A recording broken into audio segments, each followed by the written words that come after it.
jumlah badan ad hoc atau penyelenggara pemilihan dari tingkatan kecamatan sampai dengan tingkatan paling bawah ini orangnya beda-beda.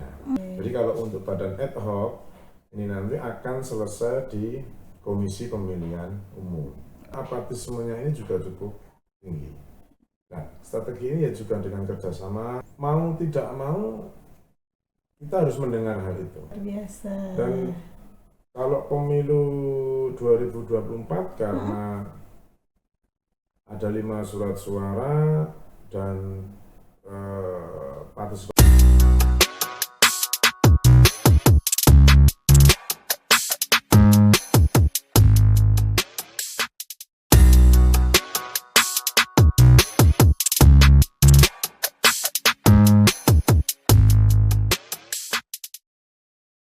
Assalamualaikum warahmatullahi wabarakatuh. Halo saudara pemilih, senang sekali saya Puri bisa hadir menjumpai teman pemilih di podcast KPU Sukoharjo, KPU Menggoda. Tempat di mana urusan pemilu dibahas dengan santai tapi tetap berbobot. Nah, pada pertemuan kali ini di podcast ini kita akan bahas tentang kilas balik cerita di balik pemilu 2024, khususnya penyelenggara pemilu dan partisipasi masyarakat dalam mensukseskan pemilu 2024 kemarin. Dan saya nggak sendiri, sudah hadir bersama kita Bapak Murwedi Tanomo, anggota KPU Sukoharjo Divisi Sosdikli Parmas dan SDM. Halo, selamat datang Pak Wendy. Halo. Apa kabar Pak Wendy? Alhamdulillah sehat. Alhamdulillah. Pak Wendy langsung aja ya Pak. Gimana sih kesan Pak Wendy nih melihat kinerja teman-teman penyelenggara badan ad hoc kemarin di pemilu 2024? Ya. Jadi kesannya sih sangat luar biasa sekali ya, dengan beban kerja yang begitu berat, dengan pemilihan ada 5 pemilihan. Itu untuk DPRD Kabupaten, Provinsi, kemudian RI, kemudian DPD, kemudian Presiden dan Wakil Presiden. Tentu ini tidak mudah. Butuh stamina, butuh strategi untuk nantinya bisa bertahan sampai akhir mengawal kerja proses kepemiluan ini. Dan khususnya untuk pemilu 2024 Sukoharjo ini ada 60 PPK yang bisa di badan ad hoc ya, 60 PPK, kemudian ada 501 PPS, kemudian ada 17.000 sekian KPPS, dan alhamdulillah di Sukoharjo tidak ada yang meninggal dunia. Alhamdulillah, lancar ya Pak, sehat semua. Sehat semua, sehat walafiat. Dan ada sedikit kecelakaan kerja, namun kita sudah cover dengan santunan yang ada di secara SOP-nya dari Komisi Pemilihan, begitu. Nah, ini yang badan ad hoc pemilu sama pilkada ini kan kemarin berbeda ya Pak? Berbeda. Ya. Ada perbedaan nggak sih secara kinerja gitu antara badan ad hoc pemilu 2024 sama yang pilkada? Perbedaannya kalau dalam pemilu ini ada di 5 surat suara, kemudian kalau pilkada ini hanya untuk diperuntukkan untuk pemilihan Bupati Sukoharjo. Kepala daerah ya Pak? Iya, kepala daerah, gubernur dan wakil gubernur Jawa Tengah. Dan jumlahnya pun lebih sedikit karena ada pemetaan TPS. Kalau di pemilu itu kan satu TPS-nya itu ada 300, kalau di pilkada itu kan lebih dari 300. Maka jumlah penyelenggara pemilihan kepala daerahnya ini lebih berkurang di tingkatan KPPS, selebihnya semuanya sama. Tapi menurut Bapak mereka udah maksimal belum Pak? Atau masih ada yang perlu dibenahi nggak Pak? Dari segi apa gitu yang perlu dibenahi kalau menurut Bapak? Ya, Kalau masalah manajerial mungkin ini yang menjadi hal utama ya. Iya. Terkait manajerial, bagaimana mereka mendapatkan informasi terkait bimbingan teknis yang dilakukan oleh Komisi Pemilihan Umum sampai nantinya ke paling tataran bawah KPPS. Karena saya meyakini bahwasanya dengan jumlah badan ad hoc atau penyelenggara pemilihan dari tingkatan kecamatan sampai dengan tingkatan paling bawah ini orangnya beda-beda. Jadi tentunya punya karakteristik sendiri-sendiri. Namun inilah perlu yang namanya paling penting ini bagaimana manajemen yang baik yang akan tentunya kita ini menjadi mitigasi dari Komisi Pemilihan Umum nanti untuk bisa melakukan proses-proses rekrutmen yang baik yang tentunya nanti bisa menunjang kinerja dari proses kepemiluan. Namun syarat untuk menjadi penyelenggara pemilu ini sudah sangat luar biasa sekali. Minimal karena kita berkaca pada pemilu 2019, banyaknya teman-teman yang gugur dalam bertugas. Maka di tahun 2024 kemudian kita implementasikan di Pilkada 2024 itu ada penambahan syarat. Syaratnya yang pertama itu adalah ada tes kesehatan. Tes kesehatan ini mencakup 3 hal, yaitu ada gula darah, kemudian ada tensi, kemudian apakah ada ini kolesterol ataupun mungkin asam urat dan sebagainya. Ini ditujukan agarnya apakah memang bukan mencari yang tidak ada penyakitnya, tapi mencari dari yang paling sehat. Seperti itu, agar nantinya kalau 3 hal ini nanti bisa terdeteksi sejak dini, ini nanti tidak ada komorbid yang mengganggu dari proses-proses penyelenggaraan. Jadi kinerjanya diharapkan lebih maksimal gitu ya Pak ya. Nah ini mungkin banyak yang belum tahu nih Pak, kalau penyelenggara badan ad hoc itu juga punya kode etik pasti ya Pak ya. Sebenarnya seperti apa sih kode etik buat penyelenggara pemilu itu Pak? Kalau kode etik bagi penyelenggara pemilu tentunya ini juga berasal sesuai dengan regulasi yang ada di PKPU ya. Mereka tentunya salah satunya adalah mampu menjaga netralitas dirinya sendiri untuk paling tidak menjaga jarak dengan peserta pemilu. Namun bila memang harus dilakukan tidak ada penjagaan jarak, itu silahkan lakukan dengan hal yang sama dengan semua peserta pemilu. Dan tentunya hal ini nanti kode etik semacam ini adalah bagaimana sikap dari penyelenggara pemilu agar nantinya kalau ini bisa terjaga kan akan penyelenggara pemilu ini kan dilihat masyarakat. Nah, kalau ketika dengan secara etikanya, dengan perilakunya sudah baik, maka akan nantinya itu yang timbul akan menghasilkan hasil pemilu yang bisa dipercaya oleh masyarakat. Kalau di pemilu kemarin atau ada nggak sih contoh pelanggaran kode etik di lapangan, Pak? Kalau di Sukoharjo untuk 2 event kepemiluan pemilu 2024 dan Pilkada 2024 ini tidak ada pelanggaran kode etik sama sekali. Kalau misalkan kalau ada pelanggaran gitu, biasanya siapa sih Pak yang bertugas sebagai pengawas kode etik mereka itu Pak? Kalau dalam badan ad hoc ini pertamanya adalah anggota KPU membentuk nih korwil. Korwil dari 12 kecamatan ini dibagi menjadi beberapa korwil. Ada korwil 1, korwil 2, korwil 3, korwil 4, korwil 5, korwil 6 dan sebagainya. Ada 5 korwil. Dan korwil ini nanti melaporkan ke divisi sumber daya manusia atau SDM Parmas. Kalau sekarang kan SDM Parmas.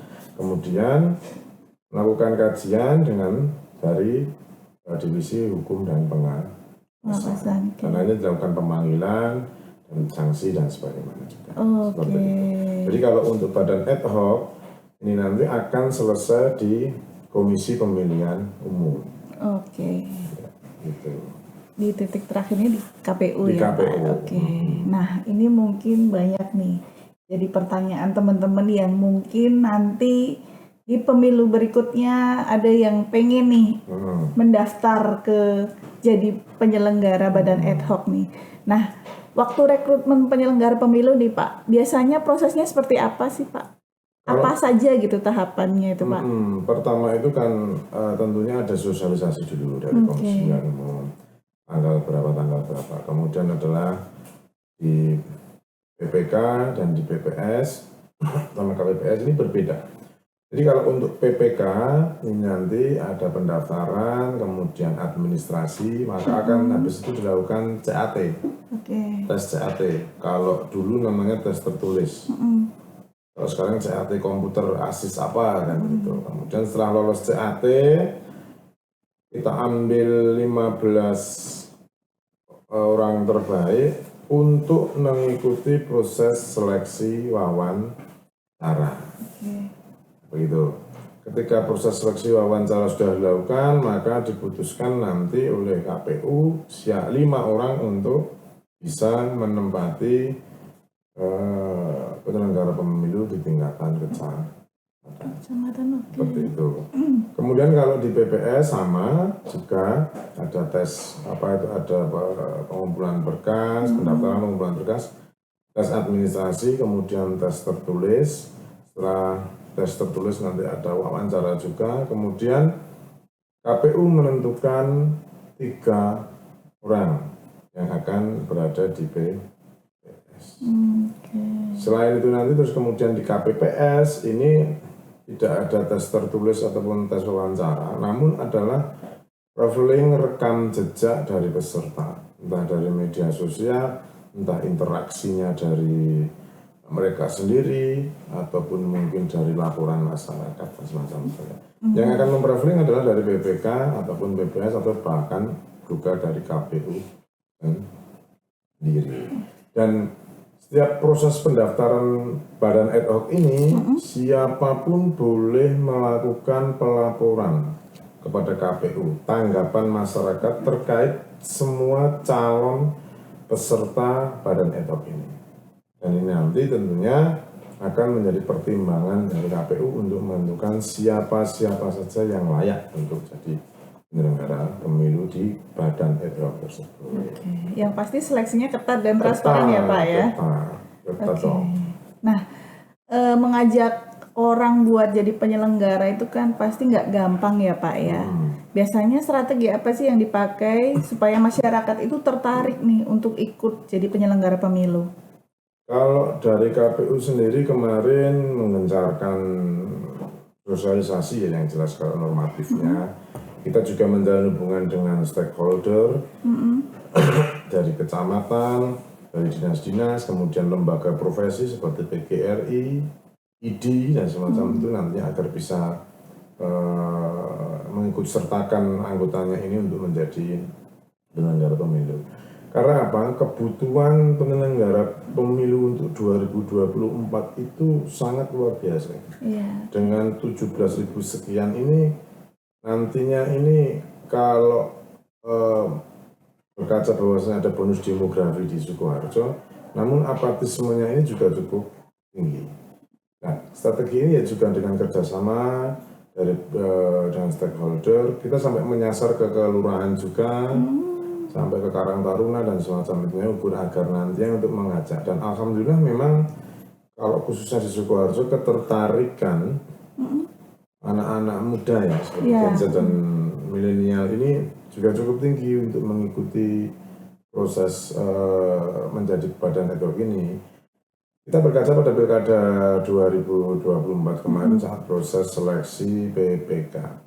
Di PPK ini ternyata banyak diisi oleh Gen Z dan milenial.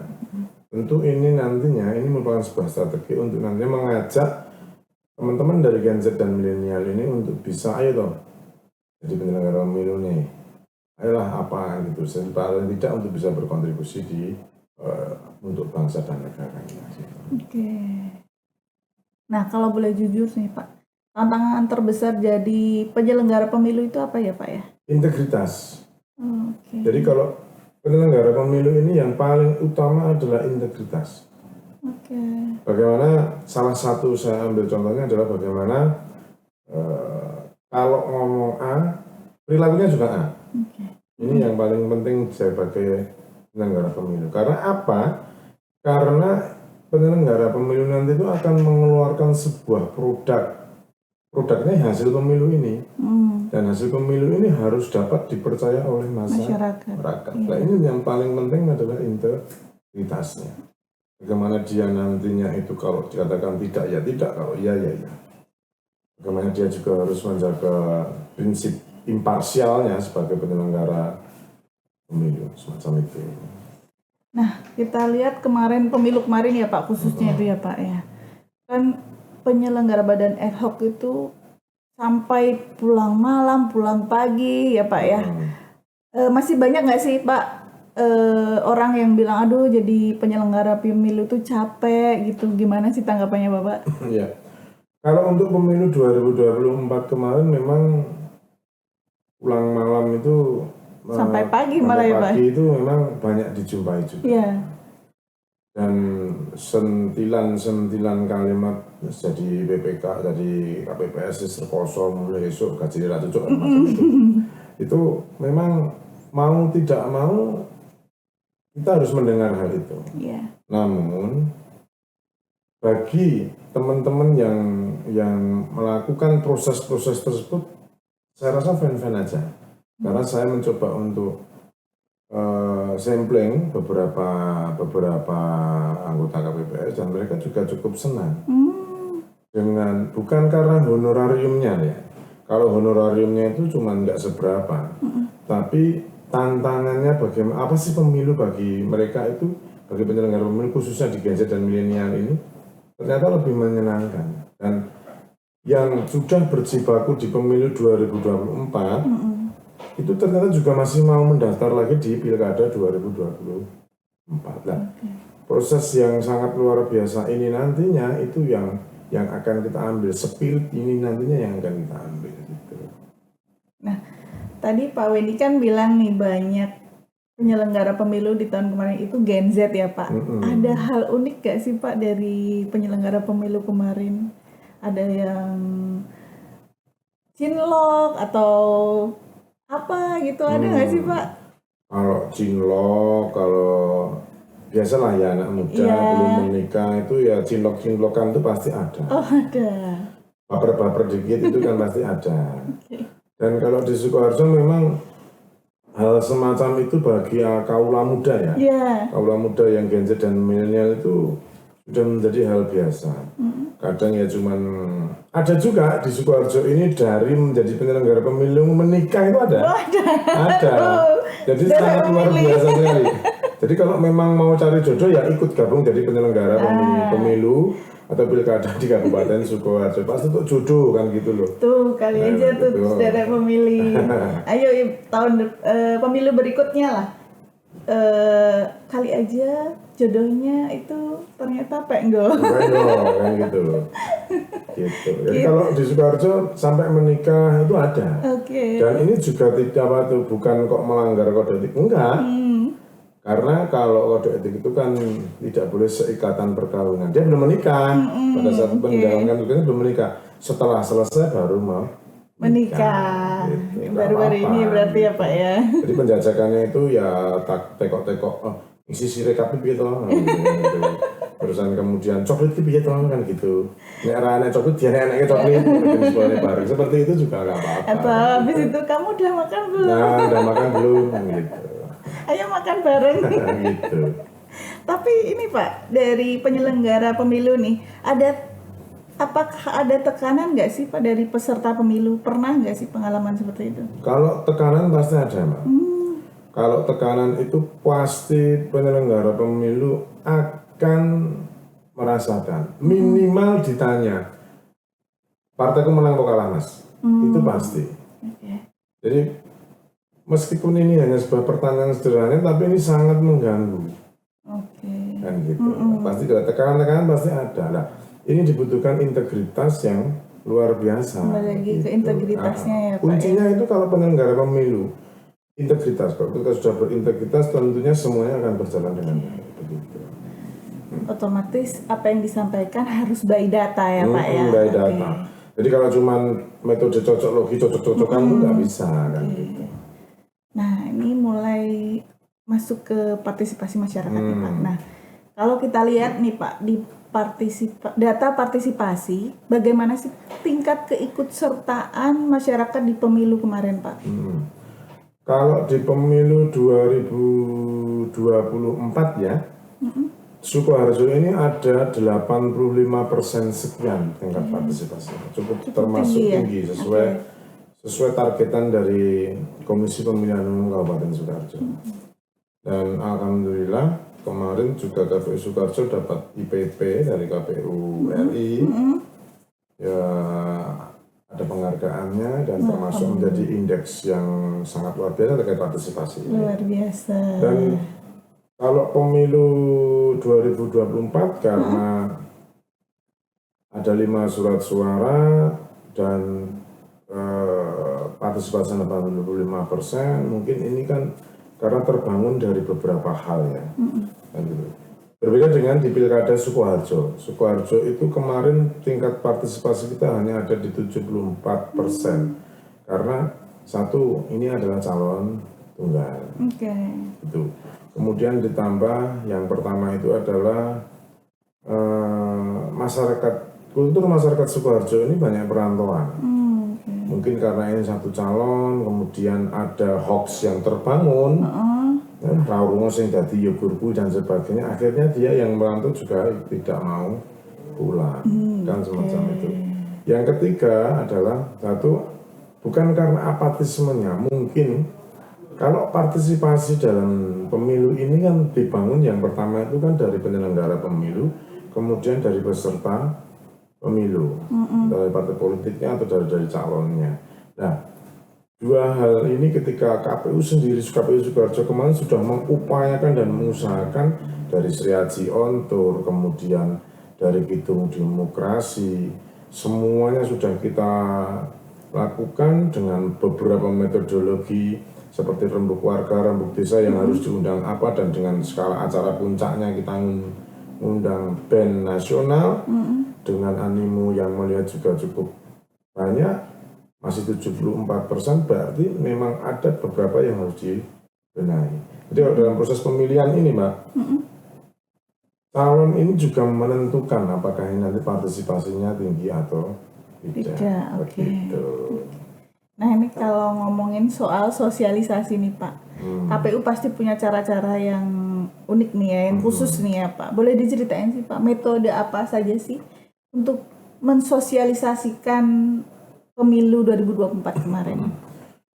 Jadi kalau pemilu 2024 kemarin kita menyasarnya lebih ke door to door ya, dengan juga menghemat budgeting agar nantinya semuanya terrealisasi. Kita samperin dulu adalah ke Gapotan, kita sosialisasi langsung ke sawah. Jadi biar satu ini terlihat apa itu alami, kemudian lebih sampai kemudian yang ketiga itu KPU ini juga dikenal oleh para petani ini, para masyarakat ini. Itu salah satunya. Kemudian yang kedua kita juga lakukan sosialisasi untuk kaum marginal seperti pekerja seni, klub malam dan sebagainya, kita juga ikut sosialisasikan. Ini apa? Untuk menjaga hak pilih mereka terkait daftar pemilih tambah. Jadi semuanya program dari KPU ini beririsan dengan program-program dari, kan ada divisi nih, divisi Sosdikli ini pasti nanti akan beririsan dengan divisi-divisi lain. Misal di perencanaan data dan informasi ada proses DPTB ini, daftar pemilih tambahan. Maka program yang akan disosialisasikan ya kita juga akan beririsan dengan itu, semacam itu Pak. Jadi kalau treatment yang yang dilakukan kemarin dari KPU sendiri memang kita lebih ke door to door, ke sekolahan-sekolahan yang ada di SMA untuk menjaring pemilih pemula ini dan semacam itu juga. kemudian teman-teman disabilitas, kemudian teman-teman perempuan, ada milenial, mahasiswa, ormas, semua OKP kita sudah libatkan. Pekerja seni juga kita libatkan. Dan tentunya kalau dalam pemilu 2024 kemarin, insya Allah semuanya sudah tersasar, semacam itu. Termasuk lewat media sosial juga ya Pak? Kalau media sosial pasti itu. Okay. Jadi kalau teman-teman yang sering mager, malas gerak itu, dan lebih ke apa itu geser-geser scroll HP kan, itu kita juga buat konten-konten menarik yang ada di TikTok, kemudian ada di Reels Instagram, Facebook dan sebagainya, kita buatkan. Karena ini nanti bisa tersosialisasi lebih baik, gitu Mbak Uli. Terus selama sosialisasi nih Pak, selama proses sosialisasi gitu Pak Weni pernah nggak punya pengalaman yang seru ketika turun ke lapangan gitu Pak? Kalau sosialisasi turun langsung ada, ketika di teman-teman kaum marginal. Kaum marginal ini kan yang kita sasar kan pekerja seks komersial, kemudian ada pemandu lagu karaoke. Oke. Pertanyaannya ini cenderung lebih menggoda, dan ini sangat kalau tidak dibutuhkan iman yang kuat menjadi imun yang tidak berkualitas semacam itu. Maka ini perlu yang namanya apa ya istilahnya penguatan iman yang sangat luar biasa. Gitu. Istighfar terus ya Pak. Jadi mereka itu kan datang berbondong-bondong, nggak ada yang nggak cantik itu nggak ada. Minimal mukanya skincarean. Gitu. Dan mulus lebih ya, Pak, ya? Friendly. Oh iya penyampaian pekerja seni kan friendly. Tapi itu pekerjaannya di situ kalau nggak friendly rapayu kan gitu. Nah makanya sangat friendly sekali, dan ini karena saya sebagai orang yang tidak pernah berkecimpung di hal-hal begituan, maka kan ini menjadi sebuah hampir keblinger, tapi akhirnya bisa dikuatkan karena imannya juga sangat luar biasa tadi. Oke, yang terakhir nih Pak, menutup obrolan kita nih. Kalau boleh menyampaikan harapan nih untuk pemilu ke depan, apa yang paling ingin Bapak lihat agar berubah menjadi lebih baik nih?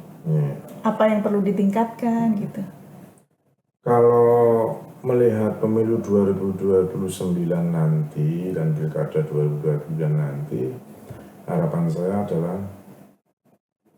bagaimana kita mewujudkan pemilih ini yang cerdas. Berarti pemilu ini merupakan proses demokrasi.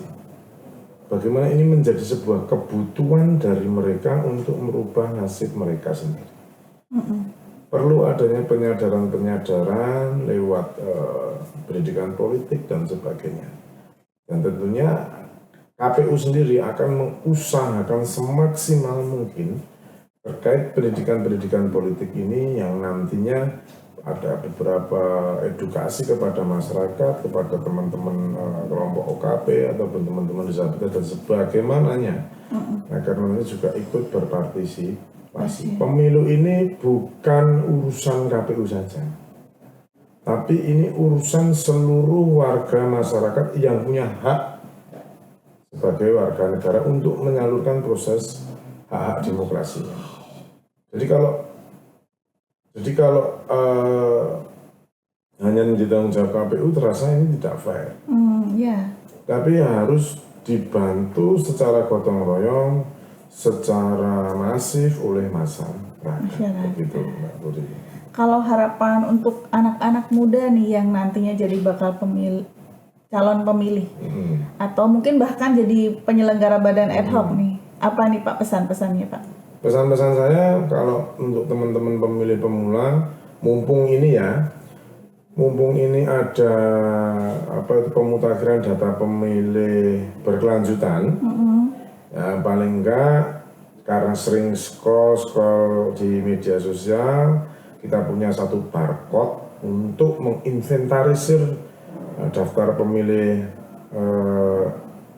berkelanjutan ini, DPT berkelanjutan ini, DPTB ini, dan ini akan di barcode kemudian dimasukkan keperluannya seperti nama dan sebagainya, itu nanti dimasukkan agar nanti ini bisa menunjang panjenengan untuk masuk ke daftar pemilih tetap untuk pemilu berikutnya. Jadi jangan istilahnya itu bosan-bosan untuk melihat media sosialnya dari KPU. Harapan saya cuma itu karena kalau anak-anak muda ini ya kalau nggak Instagram, Facebook, TikTok, nah itu saja. Jadi itu nanti kalau kalian bisa melihat 3 media sosialnya KPU itu kemudian diimplementasikan, saya rasa ini awal untuk bisa membangun demokrasi yang lebih baik begitu.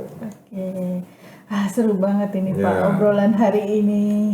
Kita jadi makin sadar nih ya, khususnya sederek pemilih bahwa demokrasi itu nggak cuma soal coblosan aja ya Pak. Pemilu tuh nggak cuma soal coblosan aja, tapi soal kerjasama, kesadaran berpolitik, dan juga semangat kerja berintegrasi bareng-bareng. Terima kasih Pak Wendy sudah berbagi cerita kepada kita semua, kepada sederek pemilih dalam episode KPU Menggoda kali ini. Baik, untuk sederek pemilih, terima kasih sudah mendengarkan dan melihat podcast KPU kali ini. Jangan lupa ikuti terus YouTube KPU Sukoharjo @Sukoharjo KPU, dan jangan lupa subscribe dan ikuti terus episode KPU Menggoda berikutnya. Terima kasih. Wassalamualaikum warahmatullahi wabarakatuh.